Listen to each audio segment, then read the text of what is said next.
All right. Hello, everybody, and welcome to tonight's webinar. This one, you probably noticed on the group that I've been pumping it up a little bit. You know, sometimes these webinars on Wednesday nights, I do last minute and I just kind of wing it. Other times, I really like to bring a message to the table about something we really want to talk about. And tonight, I really wanted to cover something not specific to Handmade and not specific to our product, and really not even specific just to goimagine, but really more the concept of goimagine and what we're looking to achieve with this company. The reason I wanted to talk about this is because we're entering another chapter of goimagine. We're entering what I'll call chapter 2. For the past year, we have been kind of brewing what we wanted to be a marketplace. We've been starting to build the marketplace, bring on sellers, bring on buyers, prove the concept, prove it can work. But now as we go into the next stage of goimagine, it's time to grow, quite frankly. It's time to put our money where our mouth is and make something happen. And as we get more and more known, a lot of you are probably noticing that there's more chatter happening about goimagine, which is fantastic. That's what we want. We want people out in the real world and on social media talking about this new thing called goimagine. But with that, we're going to hear more positive and more negative comments. We're going to hear the naysayers. We're going to hear the people that don't believe in what we're doing or that it just can't be done, right? And for this webinar, I really wanted to go through what we see being our path to success. What do we see as being the way we're not only going to succeed, but how we're going to help a lot of makers and a lot of children in need along the way. So that's why we're going to be calling this more than a marketplace, it's a movement, is what I want to address. And I really do believe this. It is if it's not a movement, I would say it's a budding movement. It's the potential of a very big movement as more and more makers and more handmade buyers start to realize there is a better way to shop and sell online, a way to make the economy better while also putting money into your own pockets. But let's start with a disclaimer. And that disclaimer is that the presentation we're about to go through is going to be about a big dream. This is going to be about building a community of makers that's going to create positive change in the world. And if you're afraid of us getting mushy feelings and a bleeding heart over the ability for us as a community to inflict positive things happening, this is probably not the right webinar for you. I realize that some people, and I've heard it in other forums where they call this a kumbaya movement. They call it something that, fluffy duffy, tree hugger sort of movement. But that's what we're going to talk about today is how we are going to do things with goimagine that are bigger than any one individual, bigger than me, bigger than you, bigger than anyone. So what is goimagine? For anyone who's new here, we're having new sellers join every day at this point. So a lot of you, might not know me. My name is John Lincoln. I am the founder of goimagine. And you've probably seen our marketing message, which is the world's first marketplace to donate 100% profits to charity. Right? We are doing this to help children in need. And we've been pounding that in through a lot of our marketing that we are 100% profits to charity. We're going to help children in need with the money from our company. We are all about being the marketplace that cares and give our money to charity. And that's a great mission. I guess who wouldn't like that mission? We're giving our money to charity. Who says they wouldn't want that to happen? But the reality is what was the motivation to start this company in the first place? Right? It's to do good in the world.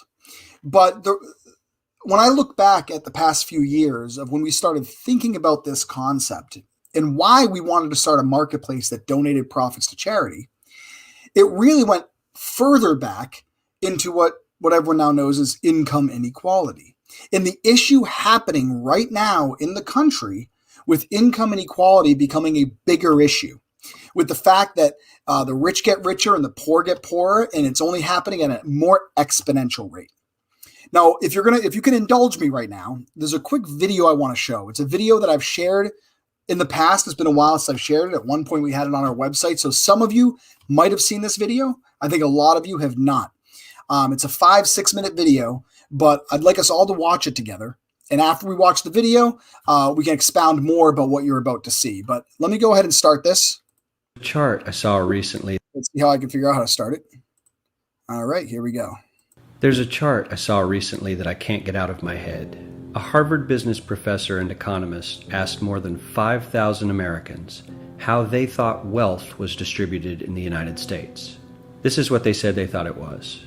Dividing the country into 5 rough groups of the top, bottom, and middle 3 20% groups, they asked people how they thought the wealth in this country was divided. Then he asked them what they thought was the ideal distribution. And 92%, that's at least 9 out of 10 of them, said it should be more like this. In other words, more equitable than they think it is. Now that fact is telling, admittedly, the notion that most Americans know that the system is already skewed unfairly. But what's most interesting to me is the reality compared to our perception. The ideal is as far removed from our perception of reality as the actual distribution is from what we think exists in this country. So ignore the ideal for a moment. Here's what we think it is again. And here is the actual distribution. Shockingly skewed. Not only do the bottom 20% and the next 20%, the bottom 40% of Americans barely have any of the wealth. I mean, it's hard to even see them on the chart. But the top 1% has more of the country's wealth than 9 out of 10 Americans believe the entire top 20% should have. Mind-blowing. But let's look at it another way, because I find this chart kind of difficult to wrap my head around. Instead, let's reduce the 311 million Americans to just a representative 100 people. Make it simple. Here they are: teachers, coaches, firefighters, construction workers, engineers, doctors, lawyers, some investment bankers, a CEO, maybe a celebrity or two. Now let's line them up according to their wealth. Poorest people on the left, wealthiest on the right, just a steady row of folks based on their net worth. We'll color code them like we did before based on which 20% quintile they fall into. Now let's reduce the total wealth of the United States, which was roughly $54 trillion in 2009, to this symbolic pile of cash. And let's distribute it among our 100 Americans. Well, here's socialism, all the wealth of the country distributed equally. We all know that won't work. We need to encourage people to work and work hard to achieve that good old American dream and keep our country moving forward. So, here's that ideal we asked everyone about. Something like this curve.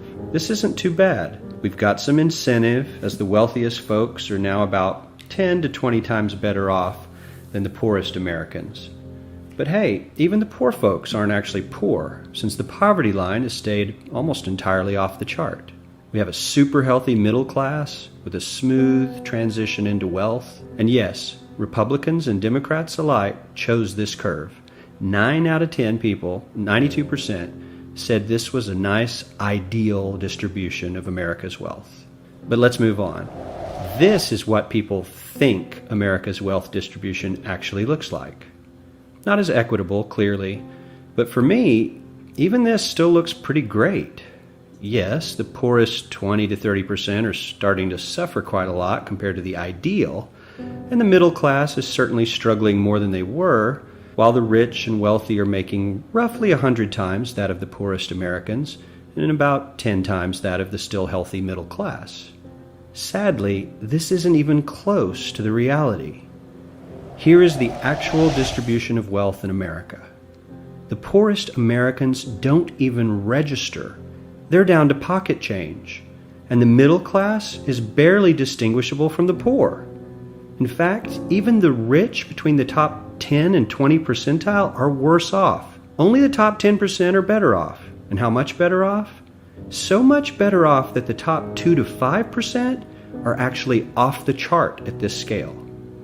And the top 1%, this guy, well, his stack of money stretches 10 times higher than we can show. Here's his stack of cash, restacked, all by itself. This is the top 1% we've been hearing so much about. So much green in his pockets that I have to give him a whole new column of his own, because he won't fit on my chart. 1% of America has 40% of all the nation's wealth. The bottom 80%, 8 out of every 10 people, or 80 out of these 100, only has 7% between them. And this has only gotten worse in the last 20 to 30 years. While the richest 1% take home almost a quarter of the national income today, in 1976, they took home only 9%, meaning their share of income has nearly tripled in the last 30 years. The top 1% own half the country's stocks, bonds, and mutual funds. The bottom 50% of Americans own only 0.5% of these investments, which means they aren't investing. They're just scraping by. I'm sure many of these wealthy people have worked very hard for their money, but do you really believe that the CEO is working 380 times harder than his average employee? Not his lowest paid employee, not the janitor, but the average earner in his company. The average worker needs to work more than a month to earn what the CEO makes in 1 hour. We certainly don't have to go all the way to socialism to find something that is fair for hardworking Americans. We don't even have to achieve what most of us consider might be ideal. All we need to do is wake up and realize that the reality in this country is not at all what we think it is.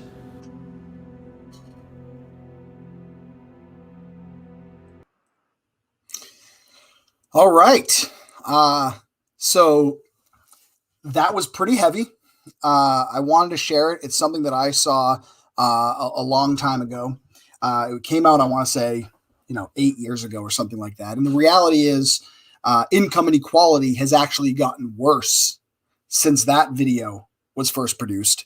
And it will continue to get worse. Now, having this meeting right now, having this webinar, it's not meant to be all doom and gloom. It's truly not. I don't think the world is ending. I do think there is something fundamentally flawed with how the economy operates under corporate greed, right? And the reality is, what can we do about it? There's very little that you can do about it. There's very little I can do about it. There's very little any individual can do about it. But this right here, that video, income inequality, I want really everyone to understand that that's where the thinking came from for goimagine, and how goimagine is going to do things differently to prove to the world that a philanthropic technology, a philanthropic marketplace can actually do good instead of creating more income inequality and more wealth disparity, right? That's the goal here. And I firmly believe that your average person, your average American, is not upset at millionaires. You see he mentioned the dreaded socialism. I think everyone agrees that people should work hard and earn their money. I think most people look at a millionaire and they say, wow, you know what? That guy, that girl got pretty wealthy. They worked hard. They got a nice house. They got a nice car. I think when most people look at a billionaire, that's when you think the system's rigged. Nobody worked hard enough to earn $1 billion, maybe $1 million, right? And I think the average American doesn't even see that 1%. People don't even see it, so they can't recognize it. A lot of people think a rich person is the guy in town who drives a Tesla, right? We don't see, your average person, we don't see the ones that have a helicopter and a helipad on their roof, in the mansion in the Cayman Islands and another mansion in Paris, right? We average Americans don't get to see the money being stacked up, right? And so I really wanted to really hit home here that the motivation first for goimagine really came from the fact of recognizing there is a huge income inequality happening in the world right now. And a lot of that income inequality is happening because of technology. It's because of technology, right? Because technology is consolidating one person to own everything. A perfect example was, and I'm just, spouting off kind of some examples, but, let's pretend that 25 years ago, there was 10,000 bookstores in America. And then Jeff Bezos said, I'm going to own every single bookstore, right? I mean, is that really capitalism at its best, where someone can put out of business every other entrepreneur and own it all for themselves? No, it's not, right? So where are we going with this? Well, the real crux of the matter is that it's not a coincidence that as income inequality becomes greater, so does child poverty. The two are connected. As more money is taken to the top, it makes the bottom worse. And that's why you see child poverty getting worse. Right now, as you saw in the statistics here, 1% of the population owns 38% of the wealth. But right now in America, 1 in 5 children goes hungry in the United States. There's a systemic problem that I believe because of the way corporations are run, right? So ultimately, and hold on, I'm just getting a little lost here with my PowerPoint. Here it is. The big picture for goimagine isn't just being a handmade marketplace. I mean, yes, we are a handmade marketplace. There's no question about that. But the big picture was to look at technology and specifically marketplaces and how do we harness those network effects of a marketplace so we can shift the money flow from corporate investors to children in need without changing anything, right? Marketplaces, or I should say the power of a marketplace is just the fact that there are buyers and sellers on it. The actual technology, the company does very, very little. I mean, yes, they'll try and create better buyer experiences and whatnot, but at the end of the day, the power of eBay or Amazon or Etsy or Wayfair or any of them is the fact that that's where sellers and buyers are. The network effects. That's also why marketplaces are so valuable to invest in and are making so much money, because the growth is exponential because more sellers and more buyers. And for those who are, go a little further into what network effects are, is the hardest part of growing a marketplace is the beginning. It's getting that snowball going. They often call it the chicken or the egg problem. If there are no sellers, how do you get buyers? If there are no buyers, how do you get sellers, right? When you get past that initial thrust, that initial push, the snowball starts to run itself. And that's where the network effects come into play. More sellers means more inventory. More inventory says more buyers. More buyers bring more money. The more money brings more sellers. The more sellers bring even other sellers. And you see indirect network effects here, where buyers tell other buyers and sellers tell other sellers. And that's why you see an eBay or an Etsy or even a Craigslist grow so quickly. And the dirty little secret is it has nothing to do with the marketplace, with the technology, with the company. I mean, yes, I will admit that the company had to at least see a need, right? And fill that need, like any true business, find a need, fill a need. So when they recognized that, there was a gap for handmade, Etsy created a handmade marketplace. And when Airbnb realized there was a gap for bed and breakfasts, they created one for that. But marketplaces are becoming so synonymous with just e-commerce at this point that it's becoming a runaway corporate greed machine. And again, don't want to be doom and gloom, but I want you to understand that the network effects is what makes a marketplace successful. It is not the company, right? The only reason Etsy is so successful is because the buyers and sellers are at Etsy. So let's talk about the flow of money. And what we see is our vision of where the money flow is going to happen. Because on top of there being a great benefit of giving money to charity to help charities, there is another fantastic benefit, which is even an ancillary benefit of that money going back into the economy, right? Because the traditional world right now, in the traditional world, corporate marketplaces, or even just say corporations, make profits for investor returns. And a lot of times those biggest investors of those corporations are the extremely wealthy, the ones that own the majority of the corporation. Well, those investors, those investor returns, what do they do with that money? Are they earning the money, the investor returns, because they have to buy groceries for the week? Are they earning it because they can't afford gas in their car? No, the reality is these multi-million and billionaires who invested and get the investment returns, they take the money that they earned as an investment and reinvest it further into the stock market, into other companies to grow their money. And they make money and they invest it and they grow it. They make money and they invest it and they grow it. They make money and they invest and they grow it. If any of you, maybe my age, if you remember the cartoon DuckTales with Scrooge McDuck, the rich duck who would swim in his coins, he was so rich. It feels to me like that. where your money makes money, but all that money you're building, all that wealth these people are building is not actually going back into the economy to cycle as money should. It's being stacked up in offshore bank accounts like in the Cayman Islands. And the people who are the poorest, more and more money is being taken away from them. And it's only getting worse, right? Now, this method, this philanthropic marketplace, how will this run? Well, the concept here is that the profits from GoImagine will go to children's charities. We all know that already. But the other thing I haven't talked much about for a real big picture idea is, well, what do the children's charities do with the money? When you give a charity money, what do they do with it?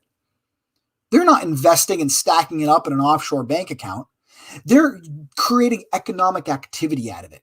They're buying food. They're building housing. They're buying clothing. They're running their operations and paying utilities.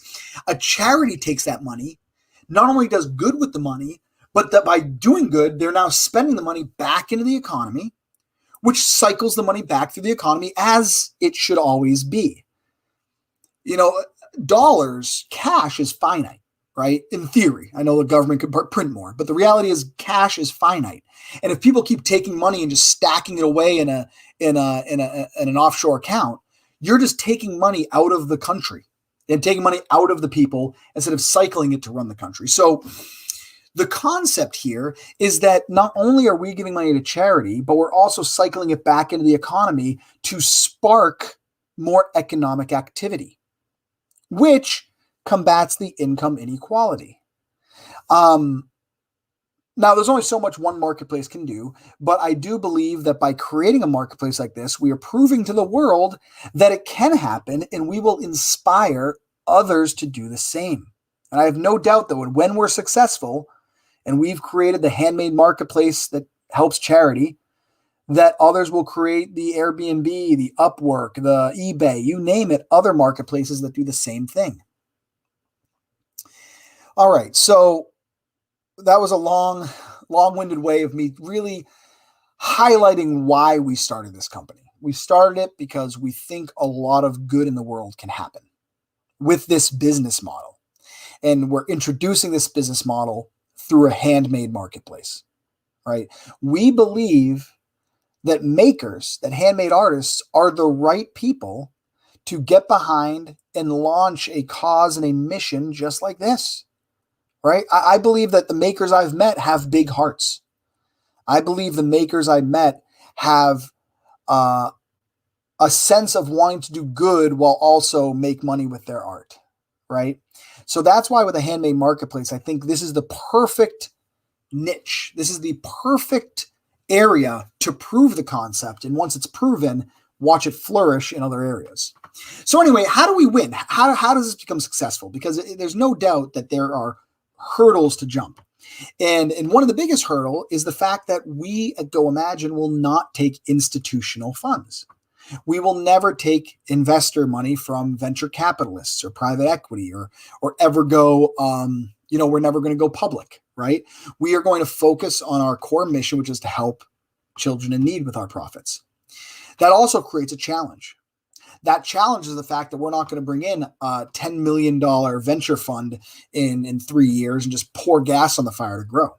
We're really placing a bet, and we are placing a big bet that people will get behind us, that the makers will get behind us and realize they can lift us up to get there. Because there is only one thing I personally believe is more powerful than money, and that's people. That is the people that are going to rise up.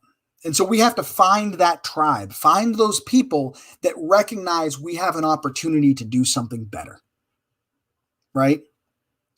I mean, the only reason companies want money in the first place for investment is because they want to buy the people. They want to buy the eyeballs with advertising. They want to buy the employees. They want to buy. So that investment round, that money corporations take to grow, what they're really doing is just buying people. They're buying eyeballs. But if people rally around a cause like ours, the word will spread just as much as if we got that investment. So at the end of the day, you're going to hear us talk about acquiring more makers. We need more makers. Right now, we're hovering around 1,000 makers on the platform. We've got about 25,000 products, which is good, which I think in year one is a success. But the reality is we need a lot more makers, and we need a lot more inventory from those makers to really fill out a marketplace that really drives buyers, right? Now, whenever we talk about bringing on more makers, I know that some sellers start to get a little spidey sense tingling. Well, how is bringing on more makers going to get more buyers? How are we going to get more buyers if all you're doing is bringing on more makers, right? The reality is I've done a lot of research over the past year, and we are still going to advertise to buyers as well. I'm not going to say we're not, but getting more makers does become the catalyst to really drive buyers. And I think the person who said this best, the person who said it best was the CEO of Etsy in 2013, where Chad Dickerson, the then CEO of Etsy, said, "Our remarkable user growth is due to sellers promoting their own shops." I'll let that sink in for a moment. The CEO of Etsy said the reason they grew so fast was because the sellers promoted their own shops, right? In fact, and I've told people this before, I met one of the earliest employees of Etsy. Last year, I met with one of them, I think one of the first 20 employees of Etsy, and I asked them, what was Etsy's plan? Because I was trying to figure out, how are we going to acquire sellers? How are we going to acquire buyers? And I said, what was Etsy's plan to acquire buyers at the beginning? Like when you launched, what were you doing? And she told me, and God is my witness, she said to me, we had zero plan to acquire buyers and spent no effort towards it. She said, all we focused on in the first few years was acquiring sellers, and the sellers brought the buyers. Right? Now, don't get me wrong. As they grew, and then they got investment money and they got more revenue, what did they start doing? They started pouring marketing out there as well to then get their buyers. But at the early stages of the company, there was no plan. There was no money. There was no money to have major marketing campaigns like they have today. So it was the sellers that lifted them up. It was the makers that lifted up Etsy. And the makers lifted up Etsy because they believed in the mission of Etsy. They believed in having a handmade marketplace that wasn't like the manufactured goods on Amazon and eBay. All right. And for a good period of time, for 10 or 12 years, that was the case. And I don't want to get into the direction Etsy's going. We all know Etsy is heading a different path now. But the makers rallied around it, and that's why it grew. And with goimagine, we really are focused on a very similar attempt for even a better cause, right? This isn't just a handmade marketplace. Yes, there are makers around the country right now that want another truly handmade marketplace, and that's what we are. But even beyond that, as I mentioned a moment ago, we are on a mission to do good in the world and show people that it's not just about corporate greed anymore. So there are three reasons that more makers are going to help our sellers, right? And I'm harping on this because I want everyone to really understand the thought process as we grow. The reason we need to continually bring on more makers is, one, I mentioned a moment ago, it brings in more inventory. It diversifies the inventory to attract more buyers, right? Buyers, the more inventory you have, more often goimagine becomes the first stop to buy something. I mean, how often now I've had my friends say, hey, I went to go try and buy something on goimagine. You didn't have anything there that I wanted that item, so I went to Amazon or Etsy, right? So the more makers will diversify and increase the inventory so that we eventually become the buyer's first stop to find what they're looking for. The other big thing is that handmade artists are also handmade buyers. And nothing is more truthful about this than when you just go on any Facebook group for Etsy or handmade makers. I'm looking to buy this. I'm looking to buy that. Who's selling this? They have Etsy sellers and buyers groups, and it's just Etsy sellers buying from other Etsy sellers, right? So the more makers we have with the more inventory, those people also are now part of the goimagine community, and we're bringing in them as buyers as well. And that actually, if you've actually read any of the SEC filings for Etsy, that was part of it as well. They actually said in this case, sellers are buyers. So it's almost a perfect marriage. But now there's a third thing. And to me, this is the biggest thing about why we want more makers. And that's because more makers are going to give us more money to do marketing, right? Yes, we have, I think, a nominal fee when it comes to our subscriptions. But the more makers we have, the faster we grow our revenue, and the more we get to pour into marketing to buyers to bring you and everybody else more buyers to the marketplace. So as we talk here, I'm now shifting from the mission. I'm shifting from the fact of income inequality and all that. And now I want to talk about more the businessy stuff of the milestones we have to reach to see the success we want to see, right? And I think personally, these milestones are not only achievable, I think they're modest. I think these milestones are very achievable. And I'm calling these the maker milestones. Is right now we're hovering around 1,000 makers. You know, we're kind of been like up and down a little bit, but right around 1,000 is what we have, which is great. By the end of 2021, by the end of this year, the goal is to hit 5,000 makers, which means we need 4,000 more. If we hit 5,000 makers, we're going to talk about the dollars in a moment. We're going to hit our first milestone.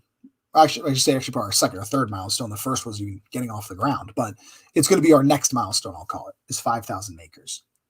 Then in year 2, by the end of 2022, we want to hit 20,000 makers. So next year for that 12-month period, add on 15,000 more. And then in 2023, hit 35,000, right? And the hope here is that it gets exponential because as we talked about with network effects, the more that come on, the more want to come on. And so you'll see it speed up. Now, when it comes to the dollars and cents, right now we're averaging about $6 a month per subscription, right?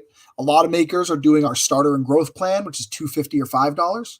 A lot are doing the professional and all-star plan. But right as of today, we're actually around $5.90. So I'm calling it $6 is the average fee to be a part of goimagine. So what does all that mean? Well, let's talk about the numbers here for a second. If we look at the rough numbers, as we grow, and if we had more time and you guys wanted to get really bored, we could go more into the pro forma and the actual numbers. But in general, by the rough numbers, as we grow, the subscription revenue, which is running the business, about 45% of that is going to be going into operations and product development. Because obviously, we're not only going to have to hire more staff that have to get paid. We also want to invest heavily into the product. There's a lot of ideas. We want to make the product easier, better, more modern. There's no secret that there are issues. I'll say issues, but there's holes in the product development that have to get solved. Welcome to software, right? It's never going to be done. I hate to break it to you, but there's no such thing as the perfect system. But the point is that about 45% of the revenue we bring in through our subscriptions is going to go towards operations product development.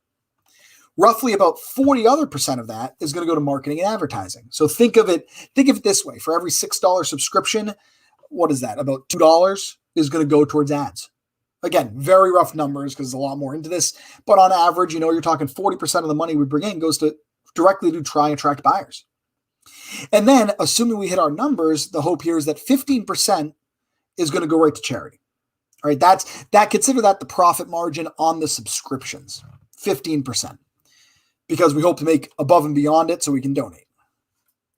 But how does that break down to actual numbers with our milestones, with what we're trying to achieve? Well, at first, if we can hit 5,000 makers by the end of the year, that's going to be $144,000 we can put directly into buyer ads. $144,000 we can do to marketing the company. $162,000 on product development and hiring probably a person or two. And also another $50,000 just going to charity to help children in need.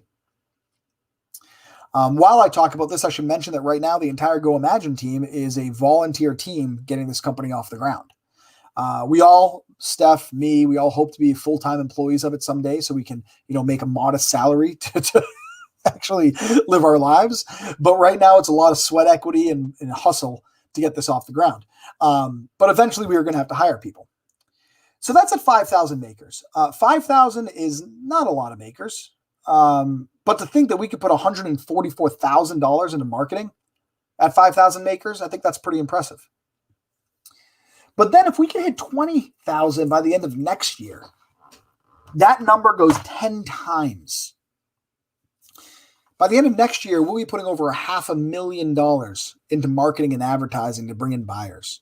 On top of that, we're not only got the $500,000 for that, but we're now a full-fledged company with $650,000 to build out a stronger and bigger development team to develop faster, along with all the other operational stuff that goes into running a scaling company.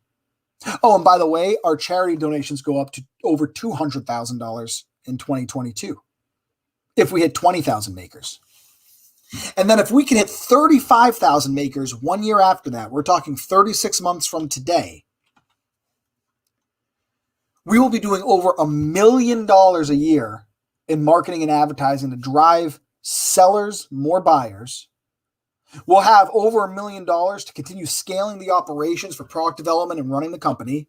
And we'll be approaching $400,000 in charitable donations at 35,000 makers. Now, 35,000 looks like a lot. I mean, and don't get me wrong, 35 is a stretch. I mean, that's a lot of people on a platform, right? My hope is that as makers start to realize the mission in what we're doing, that they start to recognize, $2 a month, $5 a month is worth it to help this mission grow. Some makers will get lots of sales. Some makers won't get a lot of sales. I hope some of them find that even if they're not getting a lot of sales at first, paying the $2.50 a month is worth it to help push this revolution forward, right? But if we look at the numbers in a little bit different way, to understand, is this even feasible? 35,000 makers, boy, that sounds like a lot. Well, we also have to look in consideration that a company like Etsy right now has 3.7 million sellers, 3.7 million. And that's roughly about 2.2 million in the United States. And us being a USA marketplace, we can only focus on makers in the US. So there's 2.2 million makers in the United States on Etsy. And we're going to be wildly successful at 35,000. At 35,000, once again, back up the numbers, we're doing $1 million in advertising to drive people traffic and doing another $400,000 in charitable donations. And by the way, those 35,000 sellers, we're not asking them to leave Etsy. In fact, you've probably heard me say a lot of times before, we don't want people to leave Etsy. Stay on Etsy. There's more business there for you. But could you support our mission and help us grow while you're there? And here's the other thing. As I talk about the ramping up of charitable donations, going from 5,000 makers at $50,000 a year to 20,000 makers at $200,000 a year, up to 35,000 makers at almost $400,000 a year being donated directly to children in need. Those charitable donations are what's coming from our subscription fees, from the profit we make off that. To top it all off, remember that 100% of the transaction fees also go to charity. Every sale that's made on our platform, that 3.5% to 5% goes to charity. This is a lot of money that as we scale is not only going to help children in need, but also shift the balance a little bit of e-commerce. So others might say, and this happens a lot with forums, is, well, why haven't the other handmade marketplaces succeeded? I I read, and you guys know I read the forums because what entrepreneur doesn't, and I read the conversations happening, and you get all the time people saying, well, every other marketplace has failed before this one. Why will this one succeed? And the worst part is a lot of the makers are like, oh, I joined 2 other ones that failed. I'm not joining a third one. It's almost like these past marketplaces that didn't succeed are souring our future makers from wanting to get on board with us because they don't want to waste the time on just another marketplace that's in their mind going to fail, right? And I've got a lot of them up here, whether the AC Moore marketplace, Artya, Baroku, Africa. I mean, there's more than just what's on the screen here. But I don't consider any of these marketplaces like ours. All of the marketplaces that came before us were just another Etsy. They were just another Etsy. They were another handmade place to sell your stuff, right? And best case scenario, makers would lift up AC Moore, which by the way was a corporation. Makers would lift up Pickett, Artfire, AFTRA, and what would happen? The owners would get very rich. Maybe they would get pulled in by some investor capitalists, and then it's a Groundhog Day, and you've created another corporate behemoth that is focused on the money, right? We are not like any other handmade marketplace that has come before us. We are not. I don't say that because I want to convince you. I say that because it's true. We're not. We have a completely different reason we even started this company in the first place, right? And so the hope is we prove to people we are not like anything that's come before us. Makers will feel like they have the reason to rally behind it. They'll say, oh shit, this is real. We can do this. We got to get behind this because we can make some real change in the world. So this leads me to finding our tribe. And sometimes, and more importantly, ignoring the skeptics. Because as I mentioned earlier, the more we get known, the more naysayers are going to come out of the woodwork. The more we get known, the more trolls are going to come out. Now, why it boggles my mind that a company trying to do good in the world and help children in need, internet trolls still seem to come out and go, they suck. They're not going to make it. Boo, goimagine. I hope they die. You're like, what are you doing? What's wrong with you, internet troll? Like, why are you against something that is so philanthropically good? I don't like, for me, I don't get it. Now I said this on the board before. Why are some people just so negative? Why are some people so half glass empty, so pessimistic? There could be a lot of reasons why. I think one of the reasons is people are skeptical is because they've been burned before, right? Our entire society right now has just become this pessimistic, half glass empty feel, right? Whether it's in politics, whether it's in business, even my kids at school, there's this feeling of despair that I refuse to give into because I believe people are good and we can do good. So at the end of the day, when we see skeptics, when we see people who are feeling like they're against this, just look at them and realize there's something else going on in their life that made them this way. Maybe it's they tried the other marketplaces that failed and now they're just, jaded by it. Maybe they're stuck in a bad marriage or they had a bad childhood. Maybe they're suffering through an illness or one of their family members just died. You don't know why on the internet, why someone on the other side is negative. All we can do is control ourselves. All we can do is control our community and realize that the more of us we find, the more successful we are going to be, and the rest will eventually come. So one of the things I find funny is how split it is. If you go to these forums now, it's almost like this clash of people who are living in alternate realities, right? So what are some people saying about goimagine? Well, some people are saying, I don't care how many sellers they have. All that matters is the number of buyers. These are all comments in forums that I've been reading. I don't care how many sellers they have. All that matters is the number of buyers. Someone who clearly doesn't recognize how you start a marketplace in the first place.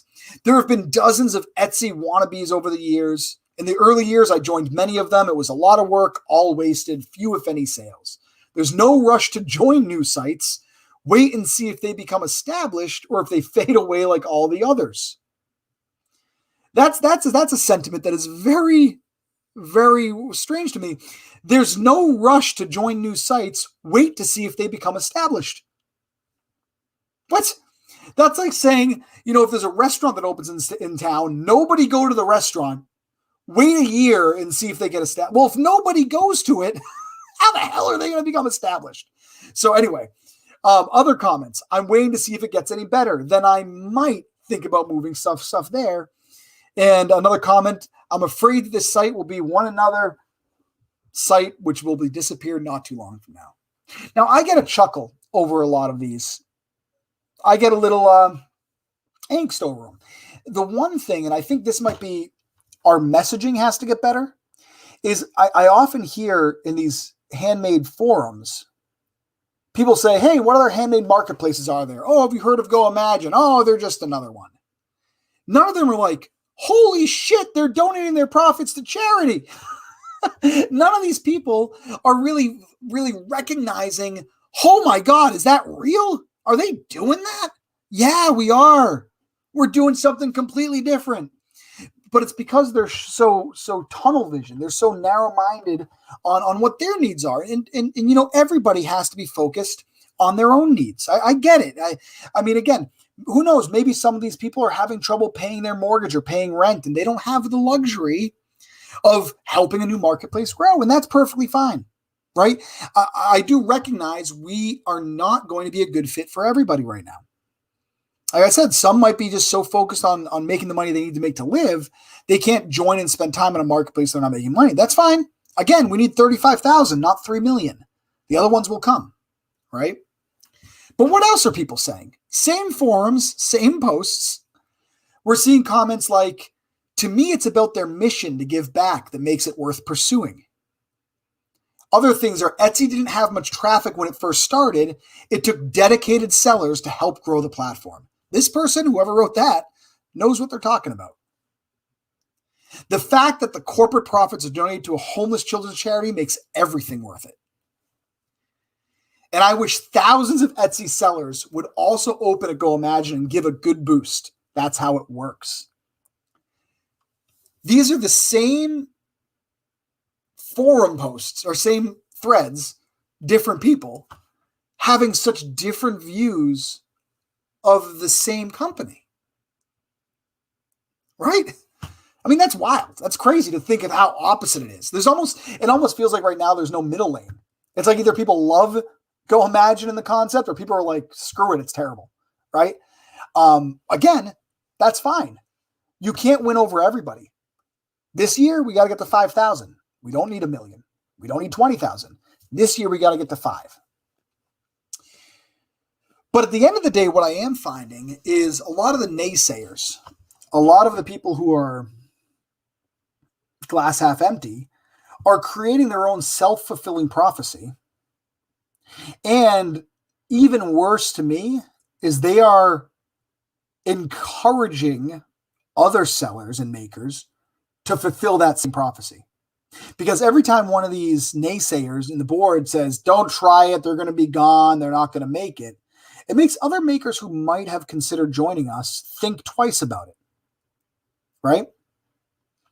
And for those of you all probably know what a self-fulfilling prophecy is, but the reality is it's the circle you see here. You know, when someone has a belief of what's going to happen in the future, they take action based on the belief.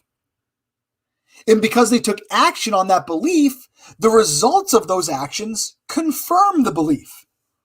By saying, that will never work, and because it will never work, I'm not going to try and join it, will then show that it doesn't work, and see, I was right, it didn't work. So the self-fulfilling prophecy of these half glass empty people is they're making their own prediction come true because of the way they behave that makes it happen, right? And I wouldn't be surprised if a lot of these naysayers experience this in their own life outside of what they're saying about GoImagine.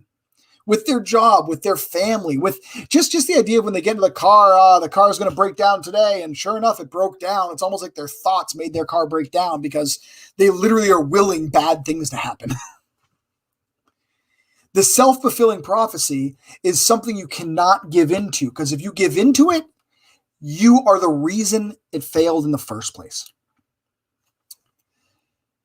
So I've been giving some thought to this recently, you know, and I want to mention, as much as I'm going on my soapbox here, which I warned you all about joining this webinar, that I was going to be getting on a soapbox. Well, what motivates someone to join a revolution, right? What motivates someone to get involved in a mission, to help that mission succeed? Why would someone do it? People have a lot of options in life. They can do a lot of things. Why this? Why GoImagine? Makers have not a lot of time. They can do a lot of different things. Well, I started to think that one revolution, one mission people can join for different reasons. Different people could have different reasons to join that revolution. And let me give you an example. And the example I'm going to give is the Civil War, the American Civil War. I'm not saying caveat, I'm not saying we're as big as freeing the black slaves in the Civil War, but I do want to recognize what, if you're any history buffs and you've read about the Civil War and know a little bit about it, there were a lot of people who joined the Civil War, specifically in the North, that did it because they saw the unethical things happening with black slavery. They saw that there was a crime against humanity happening. And so these people joined to fight against that. People rose up and said, no, slavery is horrible. And we're fighting to stop it, right? Not everybody did that. Not everybody did that. There was other people within the Civil War in the North that joined the Civil War because they could get a paycheck, right? Because they were enlisted and they got a paycheck and they could support their family by getting paid by the government to fight in the war. So there was this portion of people who really rose up for the mission to understand this has to happen to make the world a better place. While other people, they weren't jumping on board at the beginning, but when they started realizing, well, I can make a paycheck, it is a good cause, so I want to do it, and, my family and everything, they joined after because they can make a paycheck joining, the movement. So when I think about that, you start to realize that to win a revolution, to win a mission, you do need both. You need what I call the dreamers and you need the realists. But the dreamers will always come first. Always. Because a mission starts, a revolution starts, a cause begins because of the people that really feel passionate about it and they want to get behind that mission. And those believers not only start the revolution, but they get the snowball going. They're proving that there's a chance to win, that we can do this, we can make it happen. And when they prove it, the realists start to say, oh shit, I'm sorry I've said that word a few times, but I'm getting into this. The realists start to say to themselves, you know what, this could work. Oh, and not only will it work, I'll benefit from it. But if I get involved in this mission and it works, I'm going to benefit, right? The Civil War example was, I'm going to get into it. It's a great cause. We can help the country. Oh, and I'm going to get a paycheck. And in this same scenario, you have the dreamers, the makers that recognize in day one, you're not going to get rich off selling on goimagine. It's not going to happen. You'll get some sales. Hopefully you self-promote it. But what you're doing is you're helping further a mission to get to where we all want to be. And then the realists will come when they start recognizing there's money to be made. And that's when the snowball, that's when the network effect starts. When at first the dreamers get the mission going. And then when that mission gets going and others recognize there's an opportunity for them to succeed in that mission, the realists are going to jump on board. And every one of these people, every one of these naysayers you see, I should almost write them down and remember them 3 years from now, are going to join goimagine. Now, they're not going to say at the time they were against it. I mean, they're going to pretend that never happened. And quite frankly, I want them all to join because that's going to help drive our mission. I don't care why people join. If you're willing to pay a subscription fee and be a part of our mission to create a more caring economy, your motivation doesn't matter to me other than you're helping to further our cause. So that gets to the fact of this conversation here of why we need to bring on more makers, because they are going to help us all succeed. They will help us all succeed in business, for us all to get more sales, and they will help us achieve the mission we're trying to get. Now, one thing you've heard me talk about is maker referral codes, right? It's something we're developing right now, and we hope to have these come out in the next month, maybe sooner, right? And I think Etsy does like 40 free listings or something like that, but very similar, a referral program where we want to not only incentivize our makers to promote to other makers to help us grow our marketplace, but we want you guys to benefit from it, right? We recognize that every maker currently, as an early adopter of goimagine, is really putting your neck outs for us, and you're really helping us drive this forward. So the maker referral code, essentially what's going to happen is that, when we launch this, every maker who wants to get involved is going to get a unique code. It'll be your specific code that you can hand out to anyone else who wants to join goimagine. So if you meet people at craft fairs, you talk to them in social media, you have friends thinking about getting involved in goimagine, it's just as easy as saying, hey, listen, when you sign up, make sure you use my referral code. And for every maker that signs up for a subscription of goimagine with your referral code, they're going to get their first month free. So they'll get a month free, and a month free will be applied to your subscription as well. So you'll get a month free in credits. So if you're on the $5 a month plan, you'll basically get $5 off your next month. And with this, the hope is for anyone who, if any of you are social butterflies out there, if you sign up 12 makers a year, you're going to be on goimagine for a year for free. So 12 people, and you didn't pay us anything, other than transaction fees. So for those who want to save a few bucks and tell people about it, we're hoping to reward you with that by having that referral code. Now, again, I'm hoping it's going to be out in the next few weeks. We got a developer working on it right now.